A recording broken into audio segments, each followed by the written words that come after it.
What's going on, you guys? Missed a lot of the weekend, but I seen a little bit later on, right? And of course, I seen the fights between Vasily Lomachenko, Jermaine Ortiz, and Jake Paul and Anderson Silva. I seen those fights, and before I get to the Spence and what Thurman had to say and things of that nature, and of course the Devin Haney Lomachenko situation, I seen the Jake Paul fight, right? And they taking this particular clip off of the social media from what I noticed. So I'm not gonna really show it here because they may try to copyright your boy.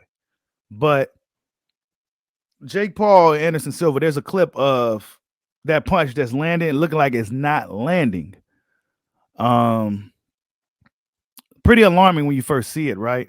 Because it looked like the punch clearly didn't land from that angle. Jake Paul's right side, right? Looked like it didn't land. I really want to show the clip. I may find a way to have it on here for you guys to see it. Well, I won't get a copyright. You'll know it when you see it. But it didn't look like it landed. But then there's another clip where the punch did land. So, man, what the hell is going on with this dude, Jake Paul, and his fights? You know what I'm saying? Now he's looking to fight Nate Diaz, another MMA fighter that's past his prime, et cetera, et cetera, et cetera. You know, he's going to go up in there and look, man, whatever. Okay, let's move forward because I'm not going to talk about that nonsense. I think it was a black eye to the MMA community, Silva losing. You got some people praising Silva, and I'm a huge Anderson Silva fan. But you got people praising Silva that he went hard, fight that hard for 8 rounds, and you know Jake Paul struggled with an old man, and then with all this, which is true. But I felt that Anderson Silva should have been able to really beat him up pretty easily, in my opinion. You know, even at 47 years old. You know what I'm saying? But we saw how that shit played out, and I don't ever want to see anything like that again. If I'm honest, I don't want to see nothing like that again.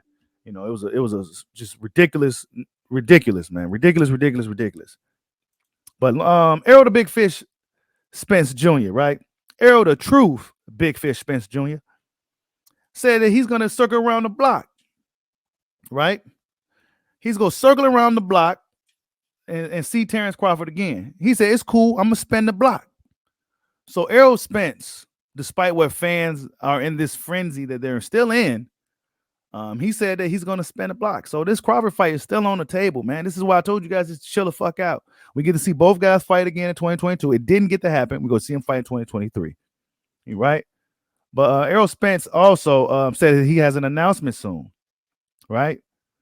Who is he going to fight? And we see here Ronnie Boy Fresh, a.k.a. Black Prime Investor, yawning at the idea of Spence having his announcement soon. Now, who could Spence be fighting? It's 3 guys: Keith Thurman, Deron Ennis, Elamante Stanionis, or it could possibly be somebody at 154 pounds. But Keith Thurman had an interview, I guess, with Blue Blood. Salute to Blue Blood.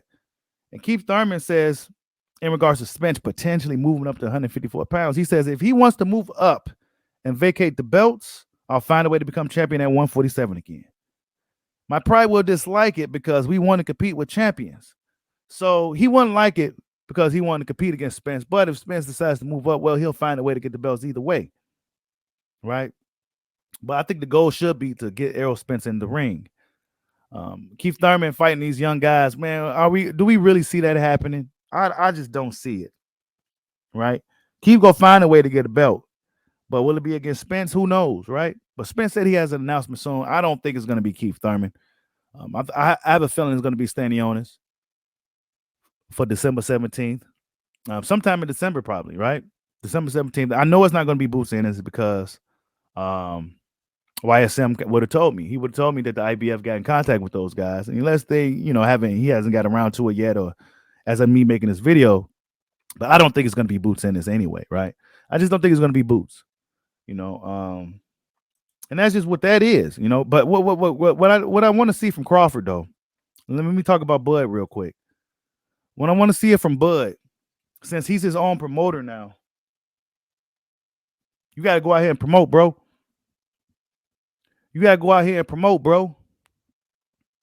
Like, you got a fight coming up next month in December, right? Little less than a month away. A little over a month away. You got a fight coming up, Bud. You already look like you in shape. You got to go out here and start promoting, dog. Straight up. I know a lot of Bud fans always say he ain't got to come out and say, no, he do got to come out here and do it. He's a promoter. He got to go out here and sell his fight, bro. Now, a lot of us here are already going to buy the fight. He ain't really got to sell it per se to us. But he has to go out there and sell that fight. He got to go out there and get the people interested in his fight with David Averizian. He got to go out there and do that now. Top Rank wasn't doing anything before, you know what I'm saying? But now he really got to go out here and do it. Where's he at? He hasn't came out and said anything about the fight. He personally hasn't came out and said anything about this fight, as far as I can see, right? So Bud got to come out here and start doing his due diligence and promoting these fights. Any way you can. Come on here on social media, talk to the fans, right? Go live, talk to the fans, talk to the people. That's all you really got to do. People going to be interested in seeing what Bud has to say, regardless of what he says. He got to come out here and show himself and talk to the people. You know what I'm saying? I know some of you guys gonna say he ain't got to do shit. Yes, the fuck he do, bro. Yes, you do. Yes, you do. You can't just be. Yes, you do. Okay, you got it. When you your own promoter, you got to come out here and you got to give the people something. Got to. I don't give a shit about any of that other shit, bro. You got to. You know what I'm saying? I know you're preparing for the fight. You know, and fighters. Some guys don't really like to promote. Not everybody's gonna be a burner. I get it, but you got to do something now, right? Errol Spence said he had some hiccups along the way, but you know what time it is? Time to be legendary. See, this was a while back, but then he said he gonna swing back around and see him again. So Errol Spence, the fight with Crawford isn't off the table. So everybody just chill the fuck out. You know what I'm saying? Things didn't work out this year for that fight, unfortunately, right? But we saw it coming. We seen the signs. We saw it coming. Didn't happen. We go wait till 2023. Then we go get this show on the road. My pick still remains the same. I got Terrence Crawford beating Errol Spence Jr. There's no slights towards the big fish. I think he's a hell of a guy, hell of a fighter. I think Terrence Crawford is just the better fighter. That's just what it is. I think he's the better fighter. I think he's just a bad matchup, man. I said it many times before. But moving forward, Vasily Lomachenko says that heavyweight Haney, we gonna call him heavyweight Haney, says Lomachenko got jokes. You know, right? He said this guy's a heavyweight, blah, blah, blah, right? You got a lot of fans. And I'm a fan of both of these dudes. And I don't really want to get in between. I just want to see a great fight. I think both guys are going to go into this fight with some slight disadvantage. And I don't think both guys are going to go into this fight just the best version of themselves. I just don't see it happening. Devin Haney is a guy who's at the brink of 135. Lomachenko is also at the brink, but in a different aspect, is the meaning that he's not necessarily big enough to deal with these younger, bigger guys that's coming into the division, right? So Lomachenko, and plus Lomachenko is older now. He took some time off. He was in Ukraine, you know, so he is not looking the same, right? He was struggling against Jermaine Ortiz. A lot of people felt that Loma started late in the fight, and they feel that if he starts late against Devin Haney, it could spell trouble for him. We've seen Loma start late before when he was in there with guys that's bigger, like Teofimo Lopez, and we saw what happened. In this fight with Jermaine Ortiz, he's tried to turn it up towards the end. There was a lot of smothering going on, a lot of clinching. It just wasn't Lomachenko's best performance, right? It could have just been a bad night, you guys. It really possibly just could have been a bad night for the Matrix, Vasily Lomachenko. But Devin Haney was in the building. He was in attendance. He was eating pizza, chilling. And, yeah, man, he came in there and said he wants Loma next. You know, Lomachenko said he's ready, right? Loma said quite simply said he's ready. Said This lightweight? Is this lightweight? He's a big lightweight. Huh? No, it's heavyweight. Now, Bring you in the ring. I'll show you. Okay. I will be ready. you have said This lightweight? Is this lightweight? he's a big lightweight. Huh? No, it's heavyweight. Now, Bring you in the ring. I'll show you. Okay. I will be ready. So Loma will be ready, right? Loma will be ready. I mean, I believe Loma's going to take this fight regardless, because let's be honest, this is the biggest, best fight for Loma at this point of his career. It's the biggest, best fight for him. You know what I'm saying? So I don't see Loma not taking this fight, but I do see a lot of the guys that was saying that Lomachenko could beat Haney and all this stuff, right? But seeing a lot of these same dudes coming out with excuses now. After seeing Loma's latest performance, they've been coming with excuses as to Devin Haney's being too big, et cetera, and all this other stuff, right? Because we seen what we saw from Lomachenko. Lomachenko just didn't necessarily look good like he has in the past. Like I said, it could have been a bad night. It could have been him just, you know, been some time off, and et cetera, et cetera, et cetera. However, he is getting older, and he is the naturally smaller man. So now I see the excuses coming in. But if this fight is going to happen, it's going to happen. I got Devin Haney winning the fight. I got Devin winning that fight. I just got him winning the fight. I really don't know how, but I just got him winning the fight, man. I think Lomachenko, I think the time has caught up to him. I think it's catching up to him, and I think the size is going to play a major factor. It just will. And Devin Haney isn't Jermaine Ortiz. Devin Haney is the undisputed champion. He's the best in the division right now. So, Loma better tighten things up going into this fight with Devin Haney, and then he's already weary by saying things like heavyweight. You know what I'm saying? So it's gonna be a tall task for the older, smaller Lomachenko, but we're gonna see what he can do against Devin the Dream Haney, man. May the best win, man. I'm a fan of both of these guys, so I don't want to get all up into the politics of who's ducking who and all this. I don't really want to get into that. I just want to see a great fight between these two dudes and may the best man win.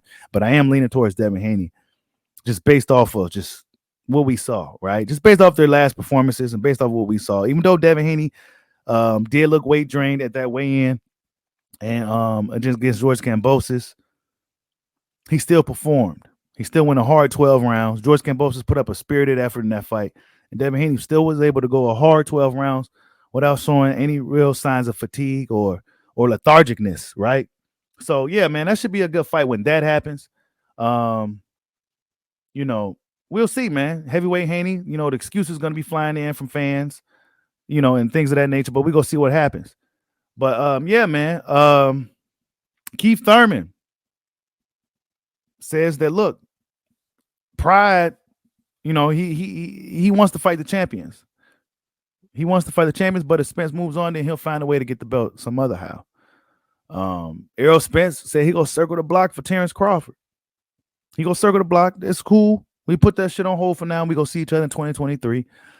I just want at a certain point, I just want to see these guys fight. You know what I'm saying? I just want to see these guys fight.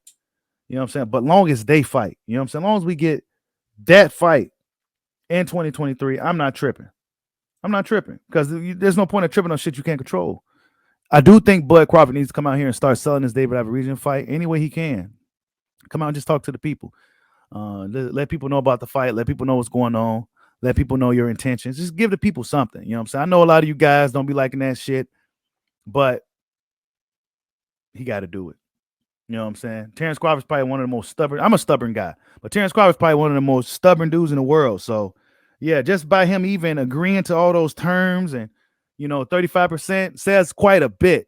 You know what I'm saying? But he said, I couldn't take it no more. I got to go fight. I'm going to get a lot of money from these Black Prime guys. You guys just going to have to wait now because they made me wait. Now y'all got to wait. Y'all got to wait a little bit longer. You know what I'm saying? So Spence said he going to circle the block. Announcement soon. We going to see who Spence going to fight. I'm expecting it to be Stanionis. Jake Paul, Anderson Silva. A lot of controversy. A lot of people think that punch was fake. It looked fake from that angle, right? From the right side, Jake Paul's right side, it looked like that right hand did not land. But if you see it from another angle, from another particular clip, it did look like the punch landed. So it's too much shit with Jake Paul and his fights. I'm sick of this guy. I'm just sick of. I don't hate Jake Paul, but I'm just sick of this wondering if these fights are staged or rigged. You know what I'm saying? But for me, I think it's all just a cash grab to goad somebody like Canelo back into the ring with Jake Paul on Showtime. That's what I think is going to happen. But yeah, he might be fighting Nate Diaz soon, so expect to hear about that in the boxing match. Jake Paul versus Nate Diaz. They had an altercation in the backstage, et cetera, et cetera, et cetera. We're going to see about that happening soon. But yeah, man, that's all I got for this morning. Just a little longer video of a recap of what's been going on in boxing. Lomachenko is in the news, man, you know, and Shakur Stevenson also comes out and says that the big fight is between him and Devin Haney, not Lomachenko. Like, subscribe, holla at your boy. Peace out.